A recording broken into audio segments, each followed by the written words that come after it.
The 17 News at Sunrise podcast is brought to you by Clinica Sierra Vista. Welcome back to the 17 News at Sunrise podcast, where we share your news on your schedule. Working in the spirit of the Golden Empire, this is 17 News at Sunrise. And good morning here at 5 a.m. Thanks for waking up with us. I'm Maddie Jansen alongside Alex Fisher. And this morning, KCSO detectives are still piecing together clues to figure out why a boy was shot yesterday afternoon in southeast Bakersfield. That shooting sent the boy to the hospital and has the community concerned for the safety of their neighborhood. KCSO says the boy was found around 2:48 p.m. on Paso Doble and Breckenridge roads.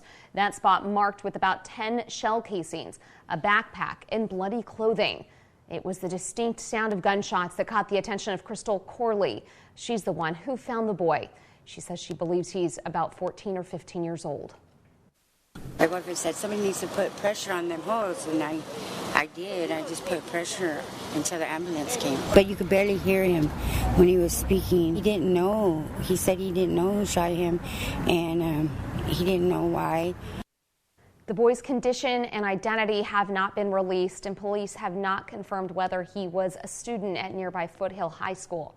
KCSO says they have a person of interest in custody. An investigation is still underway.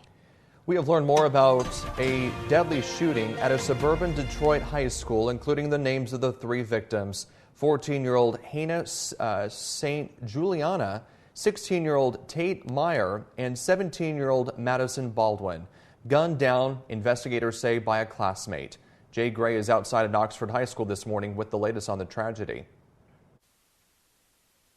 Overnight, candles, prayers, and tears in Oxford. A community struggling just hours after 3 students were killed, 8 others, including a teacher, wounded during an attack at their high school.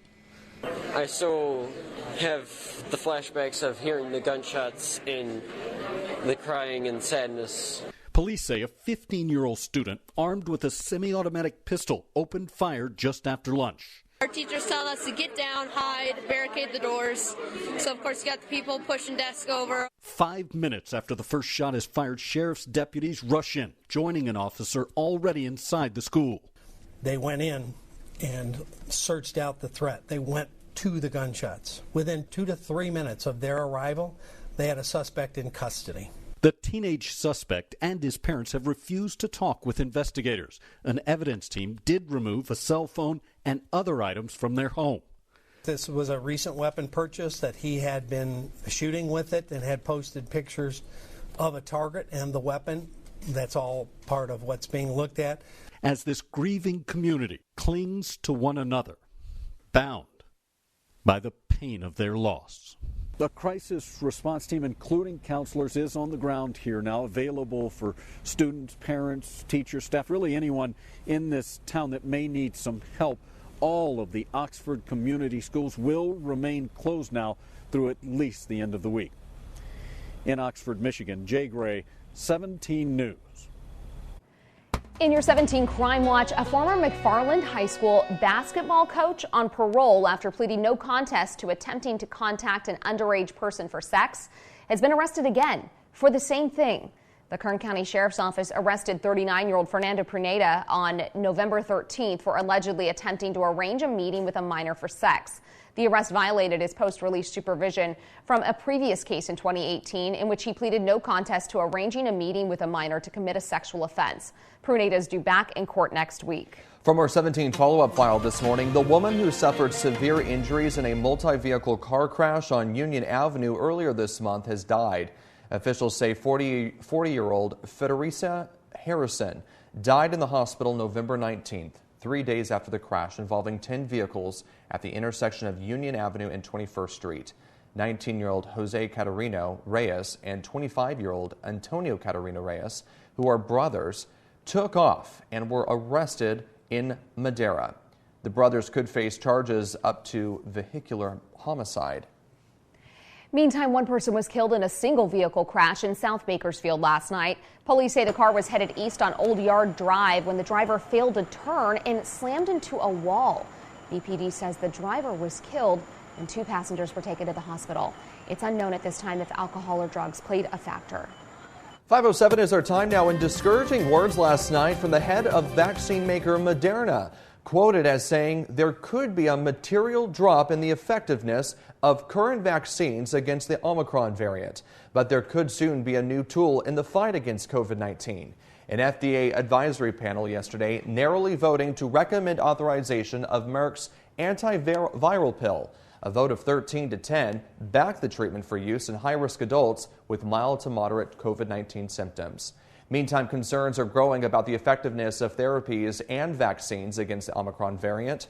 Regeneron and Moderna say their monoclonal antibody treatment and vaccines may not work as well on the variant as it does on other strains. We've started with very potent antibodies, so we have to look at how much the hit is, but more importantly, we have to get ready for the next one. U.S. officials say it could be 2 weeks before we have more solid information. And here at home, Kern Public Health reported another 137 cases of COVID-19 yesterday and 13 new deaths. We've reached a grim new milestone with more than 1,800 deaths from the virus in Kern County since the start of the pandemic. State data shows 148 people in Kern are currently hospitalized with more acute symptoms of the virus. 32 are in the ICU.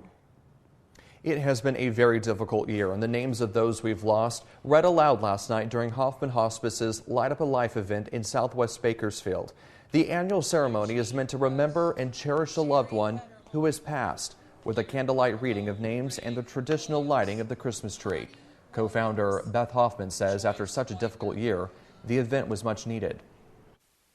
There is something to be said for gathering with someone who is hurting and grieving and has gone through the same thing that you have. We read over 1,000 names tonight, so there's a lot of hurt and pain, and this event I think helps in the healing process.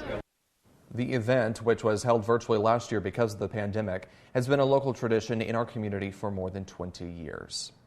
Welcome back, 548, and we've been talking about it for several months over the last couple of months. Our local blood banks are facing a holiday blood shortage, but today there is an easy way to help out. It's not just the holiday season, we know, that is stressing local blood banks. They are in desperate need of your donations. KGET is teaming up with Houchin Community Blood Bank to make that happen, and we're kicking off our annual community-wide blood drive today. 17's Chris Burton is joining us live from outside this morning with details on how to help. Chris? Yeah, Alex, Maddie, good morning. We're already seeing folks come in and donate blood, even here at 5:45 a.m. or whatever it is right now. But I'm joined now by Martine Alonso, the COO of Houchin. And Martine, Alex mentioned it. We've been talking about this nationwide blood shortage for a while now. I'm curious, what is the situation like at Houchin as we're speaking? Yeah, so it's been very tough, especially coming off the pandemic. The national inventory is really, really low, lower than we've ever seen it. And unfortunately, every time we're able to collect more blood and have events like this, there's also a higher demand, especially during the holidays. So blood's coming in and blood's going right back out the door. So it's been very, very difficult to get caught back up and get our inventory back to where we want it to be. Absolutely. Now, how does a day like today help you guys? Oh, so it helps, especially during the holidays, coming off of Thanksgiving. More people on the road. Unfortunately, that means more activity in the hospitals and that kind of thing. So having events like this really, really helps. Try to get caught back up so we have enough blood for our hospitals. Unfortunately, during the holidays, the events that we're responding to are unplanned events, and those can typically use a lot more blood, so the volume is much higher. And it's really, really tough to anticipate those kinds of things. So having as much blood on the shelf during this time of the year is really, really critical. All right, Martin, thanks so much for joining us, and we'll have more news for you guys after the break. The blood drive will be here until 6 p.m. today, and it runs throughout December. Working in the spirit of the Golden Empire, this is 17 News at Sunrise. The 17 News at Sunrise podcast is a production of KGET and Nexstar Media Group. For more on all of the headlines in today's show, head to kget.com.